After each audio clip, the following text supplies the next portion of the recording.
जणांचा मृत्यू झालेला आहे। घटनास्थळावरून आढावा घेण्याचा प्रयत्न आमचा सुरू आहे। एक्सप्रेसनं 40 जणांना चिरडलं असं प्रत्यक्षदर्शींचं म्हणणं आहे। जे जखमी झालेले आहेत त्यांच्यावर उपचार सध्या सुरू आहेत। ज्या ठिकाणी उपचार सुरू आहेत या प्रवाशांवर, जखमींवर, त्या ठिकाणाहून आमचे प्रतिनिधी आमच्यासोबत जोडले गेलेले आहेत।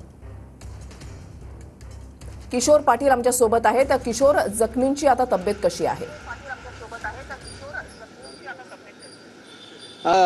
वृषाली, कालच्या घटनेनंतर या घटनेमध्ये जे मयत झाले होते ते सर्वांचे मृतदेह जे आहेत ते जळगावच्या जिल्हा रुग्णालयामध्ये या ठिकाणी आणण्यात आले होते आणि ते संपूर्ण मृतदेह आपण आता जळगावच्या जिल्हा रुग्णालयामध्ये आहोत आणि आपण ते जर बघितलं या ठिकाणी जर हे शवविच्छेदन गृह आहेत आणि या ठिकाणी हे सर्व मृतदेह जे आहेत ते ठेवण्यात आलेले आहे। आतापर्यंत या घटनेमध्ये 13 जणांच्या मृत्यूचा आकडा हा पोहोचलेला आहे आणि आपण जर दृश्यांमध्ये बघत असाल तर या ठिकाणी ज्या पेट्या आहेत त्या शवविच्छेदन पेट्या सुद्धा या ठिकाणी आणण्यात आलेले आहे। तर दुसरीकडे आपण या दृश्यांमध्ये बघितलं तर आता एक भारत सरकारचं या ठिकाणी वाहन जे आहे या ठिकाणी पोहोचलेलं आहे।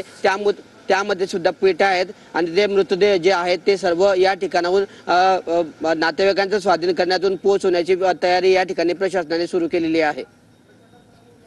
नक्कीच धन्यवाद किशोर दिलेल्या सविस्तर माहितीसाठी।